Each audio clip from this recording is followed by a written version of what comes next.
Have you ever told yourself, I'm not going to bring this up again? And then somehow you do. You just feel compelled to bring it up again. Same argument, same emotional upset, same words coming out of your mouth. And part of you know it's not helping, but another part of you is thinking, if I can just explain this one more time, if they could just finally understand the impact that this has had on me, on us, then maybe this would stop hurting so much and I could be done with it. And if you're honest, this isn't the first time this has happened. So why is it that we can't let it go?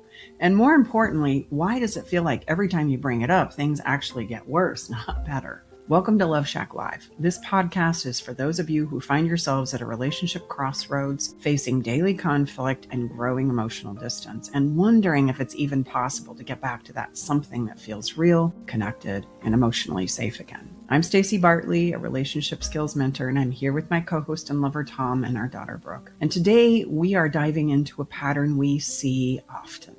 The one where you keep revisiting the same places of hurt over and over again, not because you want to fight, but because something inside of you still feels very unresolved. But here's where most people get it wrong. They think that if they just talk about it and talk about, more importantly, what went wrong long enough, then they'll finally fix it and be able to move on and let it go. But talking about the problem is not the same as creating resolution. And what actually happens is we stay stuck emotionally in exactly the same space we're trying to desperately move beyond. So in this episode, we're going to break down why this happens, what's really driving the need to bring it up again and again, and the skills that actually allow you to move forward without ignoring what happened and without losing yourself and losing your shit in the process.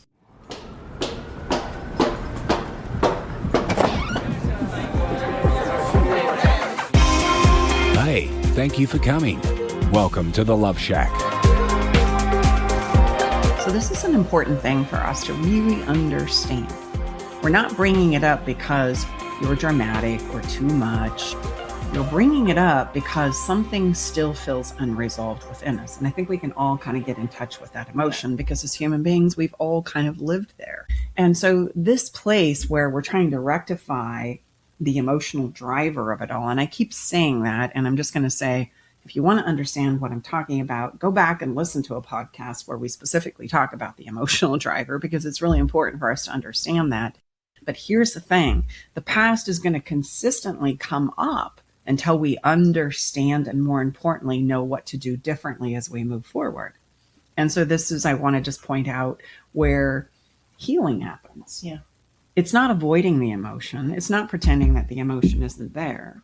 It's about allowing the emotion to exist. We pull it up, we look at it, and then we learn from that emotion what it is I need to do differently or what it is I can do to cause it to feel differently as we move forward.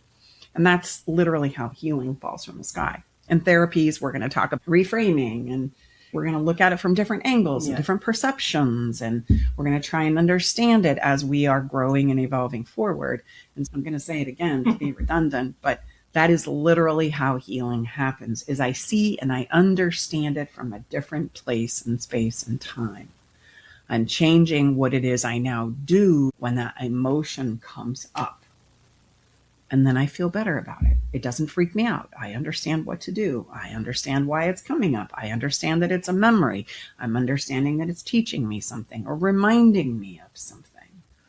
And so that's why it will continue to come up and come up. So when we have difficult things that happen in our relationships, and by the way, all of us do have things that are difficult in our relationships. If we can treat it as though we're in the classroom and we're learning something about ourselves, or we're learning something about our partners, or we're learning something about the expectations and assumptions that we all live in, and a whole bunch of things that we make up are supposed to be true. If we embrace those moments, then we can understand those moments. And sometimes it takes a few rounds to understand those moments. Sometimes it can't be resolved in a one and done kind of thing, much to our frustration. Sometimes we need to have it come up and come up and come up and come up. It's a memory that's trying to showcase something. But as I understand it and take those opportunities to kind of like embrace why it's coming up and what it is that's not working for either one of us, but more importantly, what would work better, then we know how to go forward in a better way. And that's literally how we extract the lessons out of that.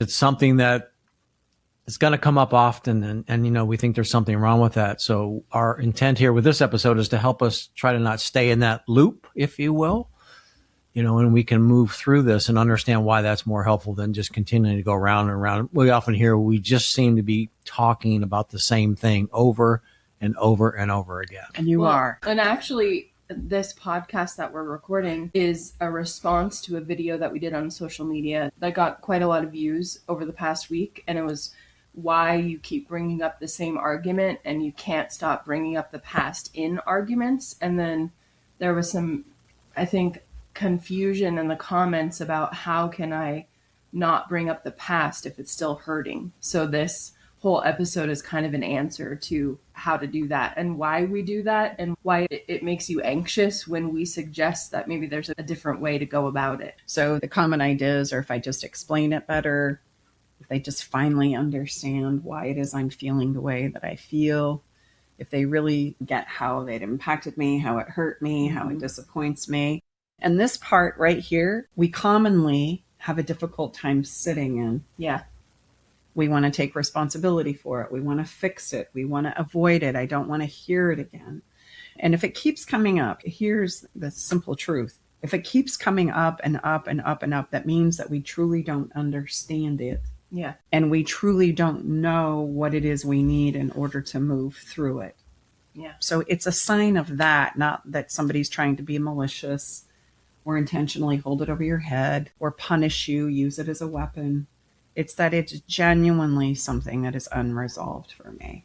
And so just like we have those photos that come across on our phones that Stop us in our tracks. and we like those ones. Oh my gosh, remember that time, remember. Blah, blah, blah. Well, we have those same memories when it comes to our pain and our hurt too. We call them triggers, but it's really a memory of what's happening in the past. And then there's still that pain of A, that happened, and B, that still hurts because I still don't understand or know why or how or what to do. So if I get stuck in that loop, it's going to come up and come up. And it's so interesting. We work with our clients. It's like, I thought we were going to talk about that. I thought we were going to leave it in the past. I thought that we had moved on from that. And so we can pretend like we're moving on and we can hold that emotion and that disappointment for a period of time. But it's always going to get the better of us because that memory is going to hit in the moments where it's really not convenient or easy. But it's reminding me, oh, hello, this is still a little part and piece that you don't understand and you don't know how to do better going forward. So I'm here again to remind you, hello.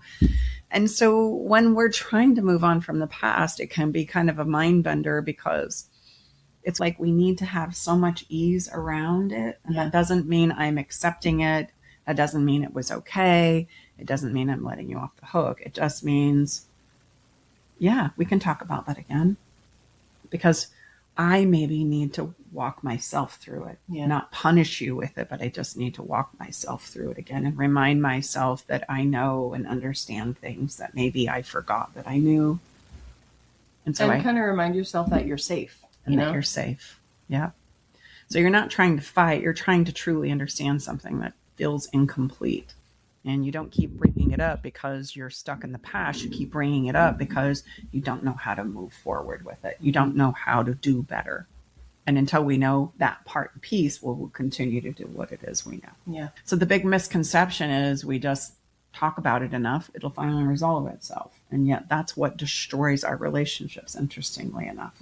We get tired and weary, and the more we kind of spin on it and rehash it one more time, there's this very elusive quality that causes us to believe in our thinking and our logic that if we just go through and piece it out one more time and figure out who's responsible, who needs to pay, who needs to be punished, who needs to be held accountable, that it's going to have this, takes us to the promised land without realizing it never does. It's a pit of despair that we become lost in. And tomorrow is going to feel a lot like yesterday because we keep living in this emotional place. And it doesn't make any logical sense, but it makes all the emotional sense in the whole wide world. So the reality is talking about the problem is not the same as creating a resolution. An emotional resolution is what we need. It's not so much our logic can take us there. Our logic can help us understand the emotional pain and the emotional need of it, but it's never going to take away what's actually happened. And so it's interesting too to just think about, we talk about the logic of what happened. We want to know all the logistical details of it. But what we fail to commonly talk about is the emotion that comes up for me around those logistics. I don't even know that I need to talk about that. So that's why talking about all the parts and pieces and how it happened and when it happened and, why it happened isn't going to take us anywhere. It's like the emotional part and piece. This really hurt me, and here's where I go, and this is what I make up as true about me, and this is what I make up as true about you, and this is what I make up as true about us. Is that true? What were you thinking about? Where were you living emotionally when this happened? What did you think was going to happen? Did you think of me? Did you think of us? Did you think of how this was going to impact us? What was your fear? Why didn't you feel like you could come to me? These are the kinds and types of questions that help us to talk about the emotional parts and pieces, not the logistics of what's just happened, which is what most of us do because we didn't know we needed to do something different. So we tend to re-explain, redefend, reaccuse, but never actually anything new happens. You're trying to solve the past from living in the past. And we just go round and round and round, and you're going to find that that is a bottomless pit. Yeah. So do you think most of us, if we were to take on what you're going to suggest and walk us through, that we're dismissing what took place? Do you think that's the biggest thing that hangs us up? What I was thinking is that through all of this kind of journey of this video taking off and people misunderstanding us, I feel like living in the past is kind of like our comfort blanket. It's like we hold it up close to us because we feel like that's going to get us. We can kind of be the victim. Then we can get comfort from our partner when we want to bring it up again, and they can make us feel better and say sorry again. And I think when Mom 2 says, actually, no, you shouldn't be doing that, it kind of makes people feel panicked. Well, what am I going to do instead? How am I going to get that feeling, that hit of comfort and that hit of reassurance, and that bringing it up sometimes feels good because you get those things. It makes people panicked and then they become defensive, which makes a ton of sense. Yeah. I mean, we're losing the validation. Well, wait a minute. You're like, how about this really did happen? Yeah. Right? Absolutely did. Walk us through that. Yeah. When we feel betrayed, which is what we're struggling with here. And betrayal isn't just an affair thing. Betrayal can be very much a sense of, you said that this was going to happen, but then, or you were going to do this for me, but you didn't. So there's this place where I'm expecting something to happen, and then I'm disappointed that it doesn't. Yeah. And then I start to make up some things about myself, some things about you. And so let's piece that apart for a minute. A lot of it is just trying to empower ourselves in order to stabilize. Yeah. And so there is a powerful emotion that causes me to feel like now you're going to finally do what I say because of what you've done. And that turns into a power struggle. And I don't necessarily sometimes want to let go of that power because it makes me feel important. It makes me feel significant. It makes me feel like I'm in the know and that I'm correct. And so there can be a lot of personal validation that comes from, finally, you're going to do what I say and you're going to follow along as I prescribe. And I don't want to let go of that. And then you can exhale for a minute, Then you can exhale for a minute. And there's another part too, where I can empower myself and stabilize by making it my fault. Because if it's my fault, I can do something about it. I can reassure myself that if I fix this and I do more, then it won't happen again. I don't have to be afraid of the risk in engaging with and you trusting anymore. another person. Yeah. So it can turn into a dominant place where now I'm micromanaging you, and I'm going to make you essentially jump through all these hoops in order for me to stick around and stay. Or it turns into a place where I'm kind of imploding on myself and taking full responsibility for why this happened. And I judge myself and I minimize myself and I doubt myself. And that's because it puts me in a hopeful position. Because if it's my fault, I can do more, I can change it, I can do better, and I can ensure that this will never happen again. And the difficult truth for us all is that we can't ensure any of that. I mean, the reality is either one of those are going to create a challenging spot for us in and of themselves. And just be extremely stressful. And none of them are going to take us where we ultimately want to go, which is what?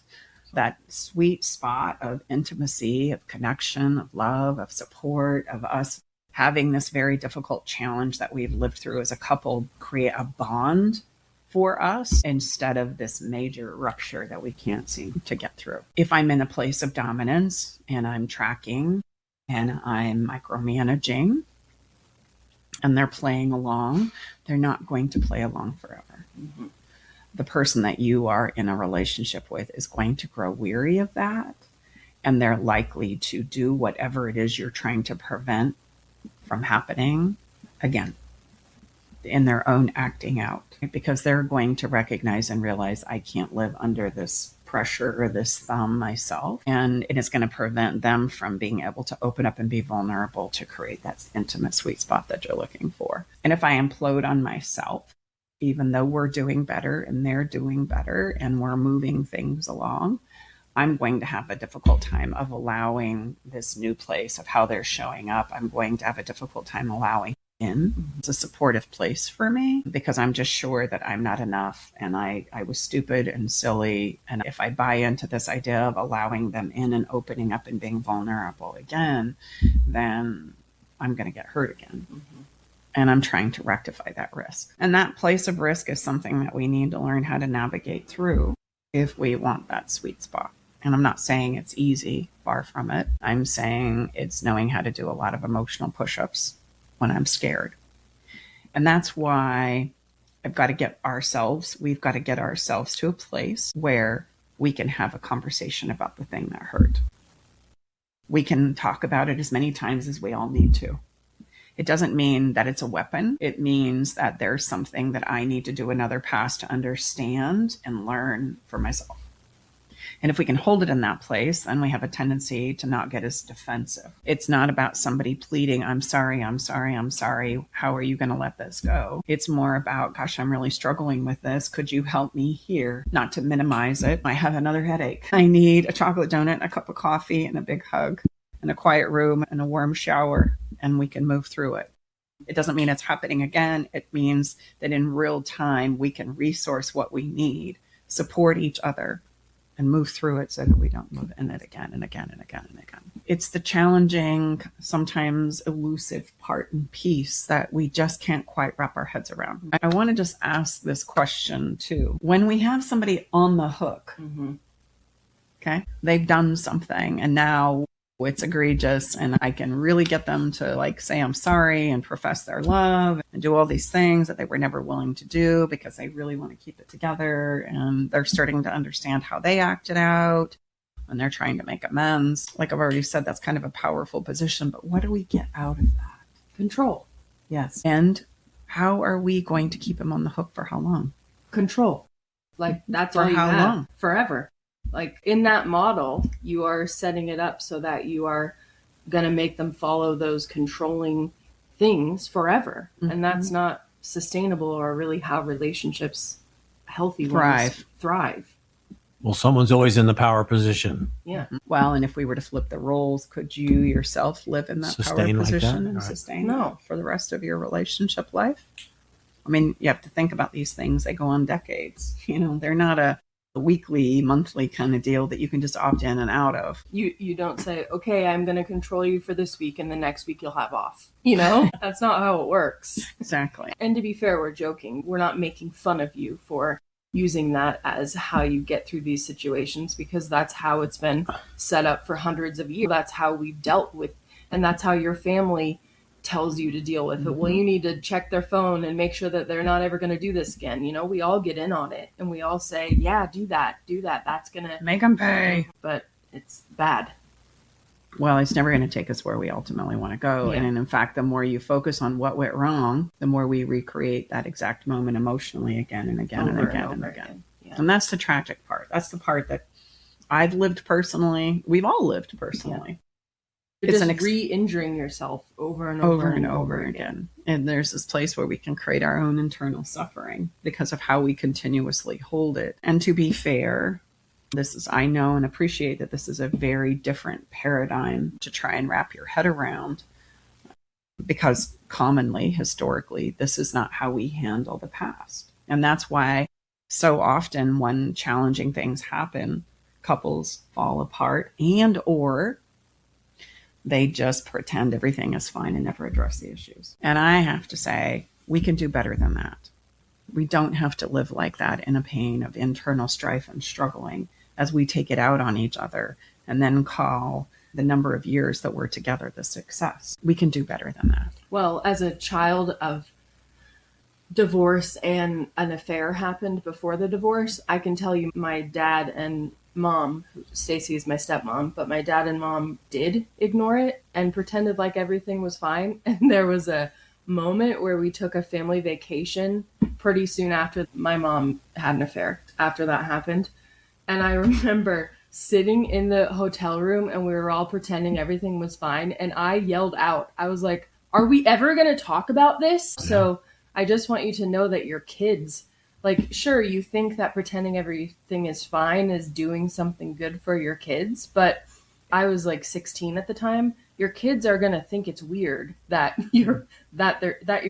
there should be some conversation here. There should be some family processing here, because pretending that it's fine just made me feel like I had to pretend like everything was fine, and I didn't feel like everything was fine. It all works and goes well as long as everyone's willing to play along. Yeah. And we often, I call that the truth teller in the mix. I was one of those in my family too. And sometimes that's not the easiest place to be, because everybody can be extremely upset and feel very awkward and uncomfortable when you're pointing to the parts and pieces that need to be said. Yeah, but that could have then made me grow up as a person who thought that I had to pretend like everything was fine when shit wasn't fine. 100%. Thankfully that didn't happen, but I just want to point out that I just think we all think that that's what we should do when things are extremely awkward or uncomfortable. Well, just pretend like it's fine and it will blow over. Mm-hmm. No, that's not the truth. You know? Well, and a lot of times we step into pretend because we don't really know how to talk about it ourselves. Yeah. And it's okay if you're listening to this and you're thinking to yourself, gosh, I don't even know how to begin to think about what's hurting or what I need to move through it or what it is I need to understand. I really want you to know you're not alone there. We don't spend any time thinking about how to create some self-awareness around these places of hurt. We commonly just tend to respond and or attack others and then think that managing others and getting others to see it from my vantage point or point of view is the way through. And that's what we know, to be fair. And so it's this place where I have to understand that we're all probably experiencing in our own unique way. And what's important is that we can cross-pollinate that understanding for each other and not push our own agenda. Yep. And that can be really hard when we become so hurt and so impassioned about my point of view. I have a really difficult time letting go of that. And so I really want to emphasize this isn't about ignoring what happened or letting someone off the proverbial hook. This is about seeking the understanding of why it is this was their choice. Yeah. Not demonizing the behavior itself, because the behavior is driven emotionally by a fear, an insecurity, a doubt, a poor decision, like feeling unwanted, unworthy, smothered, stuck, conflicted. Like, what is that piece? And that's often the piece that we need some help and support in uncovering, because we don't know how to resource that for ourselves. Yeah. And if that's you, that's okay. That's normal. That just means that we need some help and support in order to start learning that very important skill of not outsourcing my well-being to others, but resourcing my well-being from within myself. And that's a huge distinction. So it's not about ignoring what happened or letting somebody off the hook or just pretending, as Brooke said, that everything is okay. It gives you a place where you can stop living in this hell that I keep living in and ruminating on and feeding so that I can get out of it. So it's not about rehashing. Why did you do this? You always did that. This is where we go round and round and round. It's more about the accountability of that didn't work for me. That hurt me. I'm not okay with that. I'm not going to play along here. So what are we going to do now? And moving forward, if we're going to continue, this is what needs to change. This is what I need in order to feel safe. This is what I need to feel supported. This is why I'm understanding I acted out and did those things, right? And now I have some self-awareness that when it happens again, I'm going to do this instead of what I did.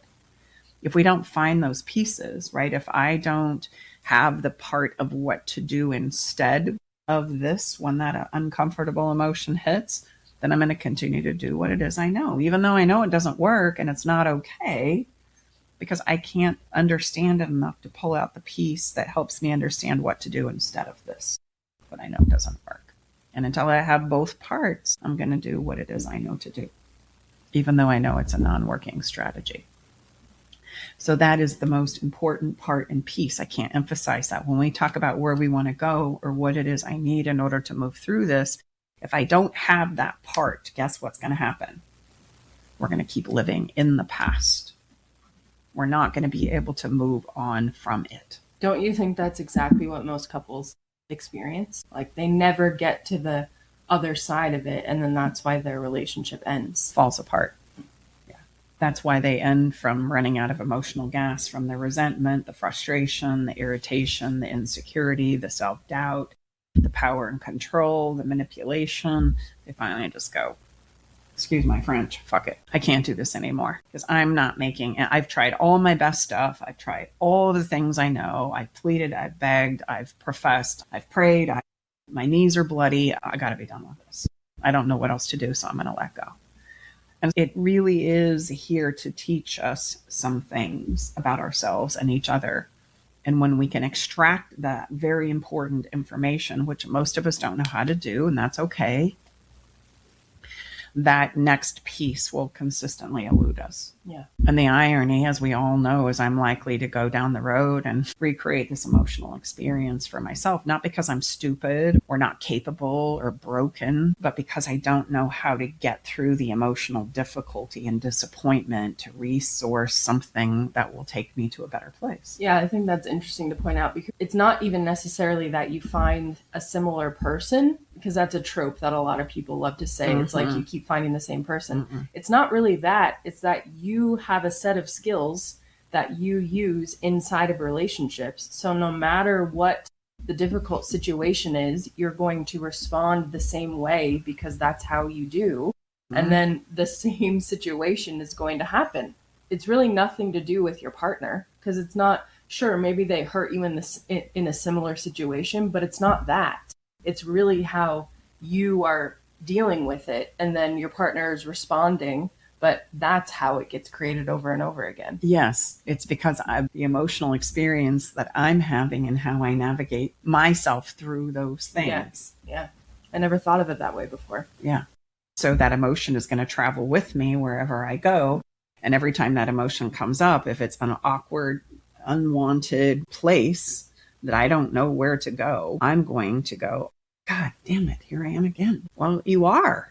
And I need to learn how to get myself through it. And I'm the only one that can do that. So your emotion is going to travel with you, and those memories and those uncomfortable, awkward experiences are going to travel with you.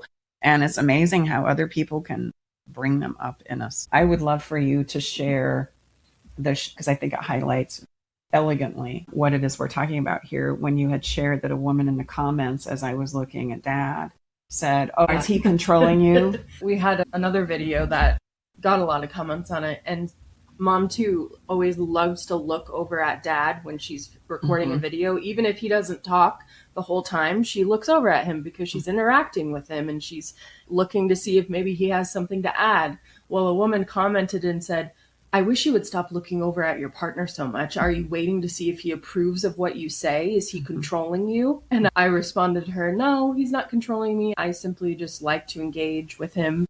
It's normal. When I'm sitting next to someone, I like to look at them to make sure that they're involved in the conversation. And me and Mom too had the same response at the same time, that she was projecting her feelings onto the situation. And it's just so true, because you never really think of how often you do that. And that was just such a concrete example of it, because it made me laugh, like, no, that couldn't be further from the truth. Is like the least controlling person ever. If anybody's controlling anybody, it's going to be the redhead. But that is how we carry our emotion with us, that when you see something that smells like that, maybe difficulty that I haven't made peace with, or that I don't understand, or I don't know what to do with it, we automatically react and get defensive or take it personal around it. And so she could see, oh, I know why you're doing that. Stop doing that. And I'm really talking to myself. And so you can see that when we've gone through a difficult experience, the work becomes setting expectations for myself and for us, uncovering the needs that create a place of safety so that I can risk again with you. And we often don't think about how important that is. I shut down, or I get into a power play where I take it on personally so I can feel power, or I become the person who takes the power and now has somebody jumping through hoops. All of that is highlighting the fact that we need to uncover the needs for both of us in regards to how we're going to risk together again. And I always find it fascinating in the human journey of relationships. Like when you really think about it, when I meet a stranger, a total stranger that I feel so connected with, isn't it amazing how we just open up and go, what could possibly go wrong? Or you're like, oh my God, I can't believe I'm telling you this. And so that highlights for me, number one, how much we want to risk with other people and share ourselves with other people. But then when realities and challenges and our human mess making machinery starts to fold out, because it never goes perfectly, and it doesn't for any of us, right? That's not human. That is not the human journey. Relationships carry one promise, and that is that it's going to teach me a lot about myself, and it's going to teach me a lot about co-creation. That is its only promise. From that, it's going to get messy for a minute, and every couple has to journey through that place where they learn how to get through egregious challenges without pretending, if they want to thrive for the long haul. Like there's a rite of passage there. Okay. And if we don't, then we're going to create a different dynamic in our co-creation where we pretend and we take our frustrations out on each other instead. And then we just learn how to endure it. And that's really the rite of passage that we all go through. So you're a total stranger. I completely open myself up and I'm willing to risk everything. I mean, everything. And then when things start to showcase in regards to who you are and the challenges that you have and the emotions that come up, right, and the memories that we have from our past experiences, how well do we do in getting through that? You don't. You say, I can't believe I'm a fucking idiot for getting into this relationship. Yeah, I'm such a sucker for falling in love. What was I thinking? Men, all women, they're all such blah, blah, blah, blah, blah. Bastards, bitches. And then now we're going to live in that. Yeah. And that's how we're going to see men and women, etc., without realizing, okay, we need to set better expectations for love and relationships. We need to understand what those baseline principles are. I need to do a better job of uncovering a self-awareness so that I can identify my own needs and my own places and spaces of managing my own emotions.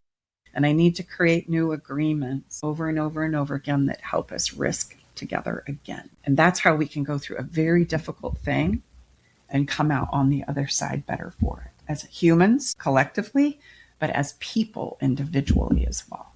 And there's nowhere in this I said it was easy. I'm just saying it's worth it, because what you extract on the other side is very much worth it. You don't need to rehash it. You need to respond to what's happening, but you need to respond to what's happening in a way that helps us move through it and not get stuck in it instead.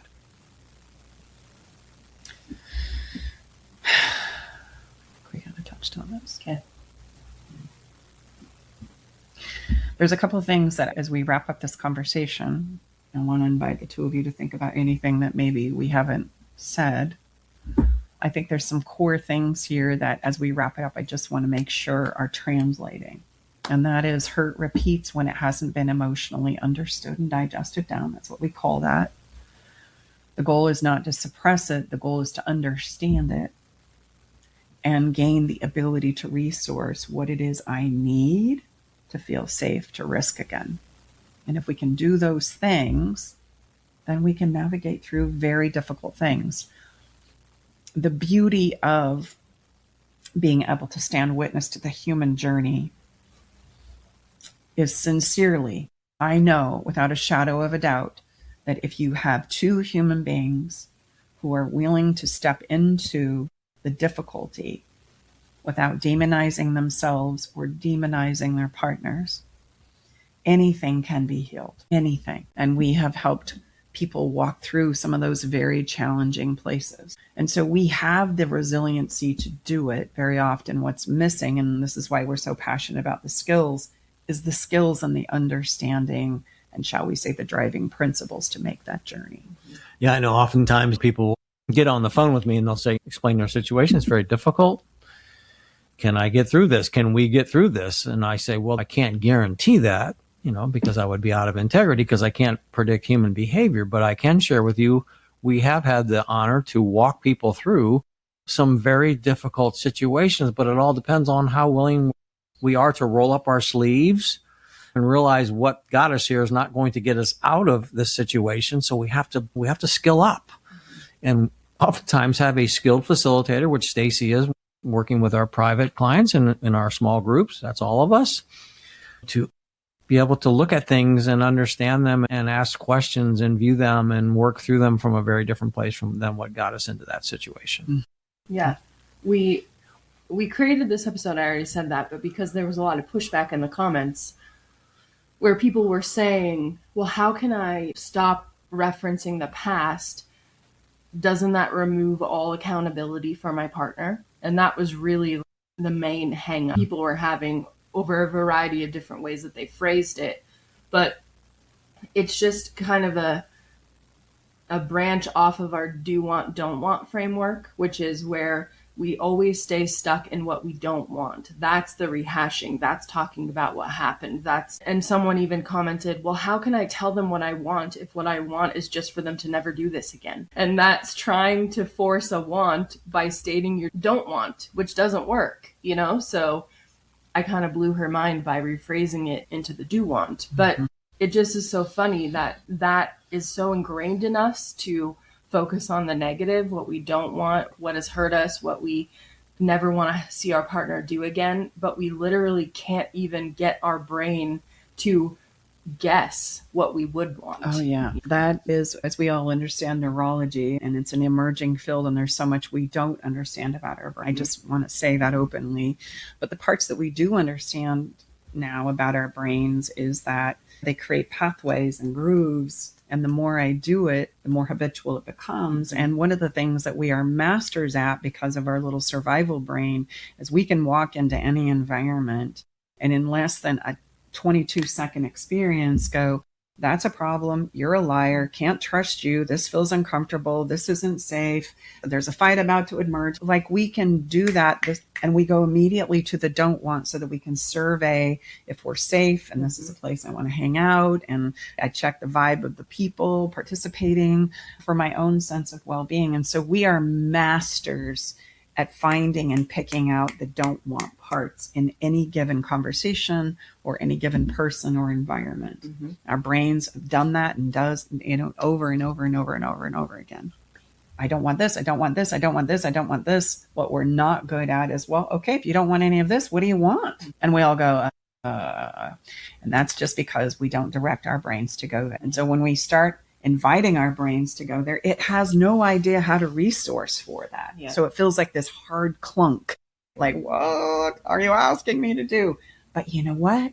If you get really good at the want, once you get to want, it's really incredible because you can almost step over the don't want. Mm-hmm. The don't want's going to help you get to the want, and the want is going to help you move through it. And that's where we want to spend our time in conversation. Yep.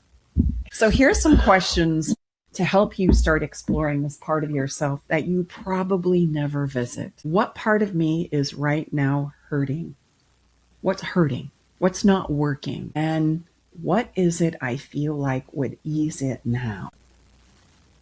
And that helps my brain go, okay, this is what hurts. This is what's not working. This is what would reassure me here. Or not reassure me, but this is what I need now. Reassurance is a big piece of that. Like, what would help me feel safe to risk with you again? What is it I need to hear or say to let go of where I'm hung up? Yeah. Those are very important questions that will help us move through these difficult things and not stay stuck in them. And I might need it again and again and again and again. But when I gain the safety and the reassurance that I can experience this easing again and again and again and again, it won't freak me out anymore, and I'm going to be able to let go of it.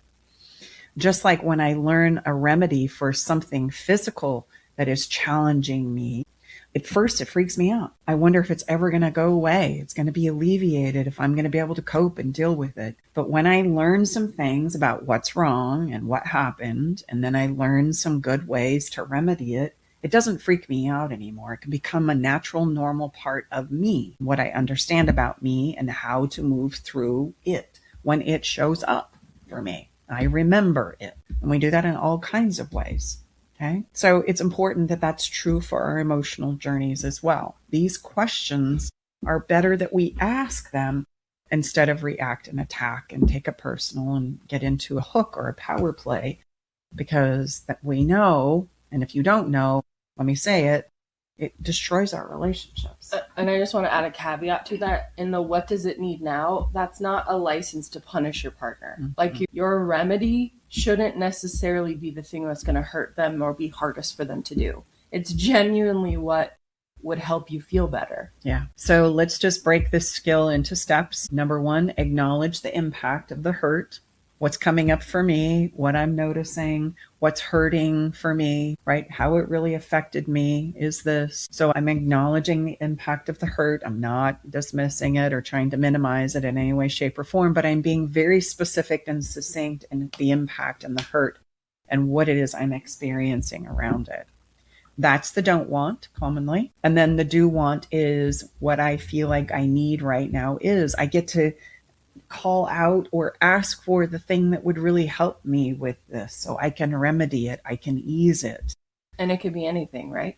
Gosh, yes, but I'm going to tell you 3 primaries right now that we call fairy dust. We've talked about this in a podcast as well, but I think when our brain starts scrambling, I don't know what I want and need, well, then you're going to probably talk about the don't want some more. So here's 3 primaries. I need to be heard and understood. That's why I need to be heard. I need to be acknowledged and appreciated for my efforts of even having this conversation, maybe, of sharing with you the impact that this has had on me. And or I might need to be appreciated for staying, for trying again, for attempting to risk again. And I want that acknowledged. That would give me a remedy. And then the reassurance piece. Look, as humans, we can tumble in doubt so easily. And so I need reassurance that I matter to you, that this relationship matters to you. And maybe that's what I need. I might need a combo wombo of all 3 or something that we haven't touched on yet. Yeah. Okay. But that's 3 really good needs that we commonly have as a human being. So I'll give you a shortcut there and start with those and then see where it leads you as you understand and get more and more specific about your understanding of yourself. Mm-hmm. Yeah. And then make sure that as we move forward, I need to check in and invite them to participate in this. It can't be a demand. It can't be an obligation. It can't be a should. It can't be a you better, because then I'm in that hook again. It has to be, is this something you'd be willing to do? Is this something you'd be willing to consider? Is this something you'd be willing to try? And let's see if it gives us a better place to live together in us. If I'm going to implode on myself or I'm going to play along in the power control game, both of those are going to break us down inevitably. Okay? They don't really take us to good places. So it's the same conversation, but completely different directions that we're taking to get through it. One's going to keep you stuck trying to solve the past, and the other is going to give your relationship somewhere to go forward to. And that's what we're going to pursue. We want this to get better, right? So that needs to be the focus and the pursuit. Even if it's we try it and go, oh, that really didn't work. Let's try this. Let's try this. Oh man, this is harder than I thought. Let's try this. Let's try this. It's totally permissible. Mm-hmm. We're going to figure it out as we go. If you're listening to this and thinking this is exactly what we're doing, and we keep going in circles, that's not a communication problem. That's a pattern that we live in as a couple. And patterns don't change just because you talk about them more and more and more and more. They change when you can see them clearly and actually understand how to do something different. So if you want help figuring out what's really happening in your dynamic, and you want your next step to be a better one than where you have been going, you can book a clarity call with Tom. And this is where he'll help you slow things down, look at your specific situation, and help you understand what's keeping you stuck and what's actually missing and what would be helpful to do as a next step to take you to a better place. This isn't generic advice or surface level tips. It's real clarity. And if you want to go there, you can go to staceybartley.com/apply. Because if your relationship matters to you, you don't want to keep having the same conversation, hoping it finally lands differently. That's crazy. Our Follow the Fun is a practice of kind of what we've talked about in this podcast today. It's basically, I'm going to give you 2 sentences, and I want you to be able to fill in the blanks. It's going to help us go from a place of switching from the past to the present. What I keep saying about my past is, identify it. It's important. Don't feel bad. Nothing to feel guilty or shameful about. And what I actually notice I need right now from it is. So do a switch. Play around with it. Teach your brain how to get to the next step so that it doesn't just obsessively spin in what I keep thinking about and doubting and judging and getting myself emotionally spun up about the past. I'm not able to take that next step. Here's an example. You never listen to me. I have a need to feel heard. That's so simple, but it's huge. And it's not blaming them, you know? No. I can say you never listen to me. And the more I say it, the more frustrated and resentful I become. And the more my partner is going to shut down, feeling like they can't get it right. You're not also giving me what it is I need to understand about you to support or show up in a better way. Mm-hmm. I just feel like I can't get it right. Yeah. So I'm going to give up, unfortunately, and you're going to be unfulfilled. But you never listened to me turned into, I have a need to feel heard. Can we slow down and just listen for a minute? That's going to help us practice going forward in a better way so that we can get through it. The song for today immediately came to me just because when I'm teaching this in my office and I'm drawing on the board about trying to get out of the past, it's a very common conversation because it's a very frequent place that we get stuck in as human beings. And I really want to say that. When we're stuck in the past, don't beat yourself up. Don't beat your partner up. It's a hard place to come out of. And there's not a whole lot of helpful skills and resources and conversations to help us do that. Mm-hmm. And so we do what it is we have had modeled, and then we become frustrated. That doesn't take us where we want to go. And there's a line in this song from John Mayer, Say What You Want to Say, that says we keep living out the same old moment. And we do that forever. And I often use that in my office. Are you familiar with the John Mayer song? As we keep living out the same old moment. Well, here's what that is. We keep living out the same old moment because we can't get away from the past. And so tomorrow feels a lot like yesterday, and the next day, and the next day. And consecutively, it's that I need to say what it is I need to say. I need to ask for what it is I need in order to move through it, define a new experience and a new moment with you that's devoid of the past, so that we don't keep being our one-man army is another thing that he says in there that I love so much. And I keep living out the same old moment over and over and over again. I mean, like, those lyrics are profound. And so even though we've used this song in the past, a couple times, yeah, we're going to use it again today because it's so appropriate. You can listen to this song along with our entire playlist by going to Spotify and searching up Love Shack Live playlist. Thank you so much for being here inside the Love Shack with us all today. And we're all 3 here together. I know. It's so cool. We don't always get this. She is visiting us personally from Virginia, and it's always so great to have her with us in person. And if this conversation today has moved you or helped you feel a little more seen or is giving you something to think about in a brand new way, please consider sharing it with someone that you care about, because we never know who might be struggling with the very same things that we are. And if it's helped you personally in some small way, please consider leaving us a review. We would love to hear from you. Remember, love isn't enough, but skills are. Bye-bye for now. All right, it's time to leave the Love Shack. But before we part ways, we want you to know our door is always open and we'll leave the porch light on, ready to welcome you back whenever you need a dose of relationship wisdom. For more resources and tools, visit us at loveshacklive.com to dive deeper into the topics we've explored and find additional support for your relationship journey. Stay connected by subscribing to our podcast. Thank you for being part of our Love Shack Live community.